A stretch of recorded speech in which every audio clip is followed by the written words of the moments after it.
बिस्मिल्लाहिर्रहमानिर्रहीम।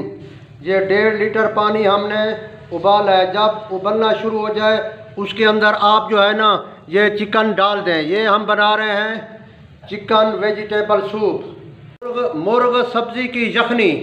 अब इसके अंदर हम जो सब्जियां काट कर रखी थी वो सारी इसके अंदर डाल रहे हैं,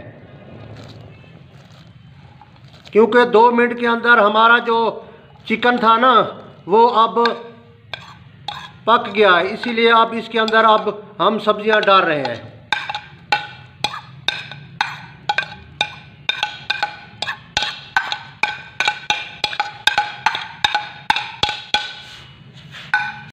इसमें हमने जो है ना बंद गोभी 1 कप, गाजर 1 अदद, शिमला मिर्च 1 अदद, हरी मिर्च छोटी सी, मटर 2 दाना, हरा धनिया 4 लड़ियाँ, धनिया खुश्क चुटकी, दालचीनी छोटा टुकड़ा, लौंग 2 अदद, काली मिर्च 20 अदद, नमक हस्बे जायका, टमाटर भी छोटा सा डाला है, पानी 1.5 लीटर। पानी को खूब उबालना है। जब उबलना शुरू हो जाए इसको डाल दें।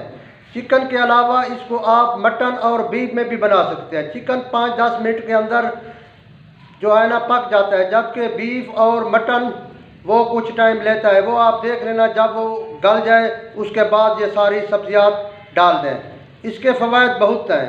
ये आम जिस्मानी कमज़ोरी, ऑपरेशन के बाद की कमज़ोरी, ऑपरेशन के बाद की खुराक, बच्चों और बड़ों सब के लिए, एलर्जी, नज़ला, ज़ुकाम, सर्दी का लगना, बुखार के अंदर खुराक की तलब ना होना, उनको भी ये यखनी पिलाएं। कोलेस्ट्रॉल और यूरिक एसिड और मोटापे के लिए भी ये ज़बरदस्त है। इसको इस तरह करना है, हफ्ते में सिर्फ 2 दिन लेना है, 6 दिन नागा करना है। 1 प्याला सुबह 1 शाम। कमज़ोर मरीज़ जो बूढ़े हैं, शुगर या ब्लड प्रेशर के मरीज़ हैं, वो लाजमी हफ्ते में 4 दिन 5 दिन नागा करें, फिर 2 दिन लें। इससे खून भी बनेगा, चुस्ती भी आएगी, जिस्म के अंदर दर्द भी ख़त्म हो जाएगा।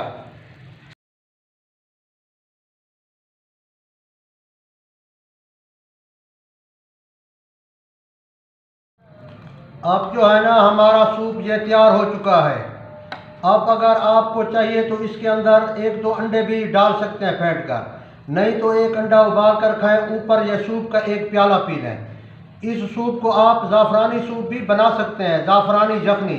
1 प्याले के अंदर 1 माशा यानी 1 ग्राम आप ज़ाफ़रान असर डाल दें तो वो भी ज़बरदस्त है। अब इसको हम इसके अंदर डाल रहे हैं प्याले के अंदर। अब ये तैयार है। ये देख रहे हैं मटर के दाने हैं, टमाटर है, सब कुछ। इसको पिए। बाकी जो इसका वो बचा हुआ हो उसको आप चमचे के साथ खाएं।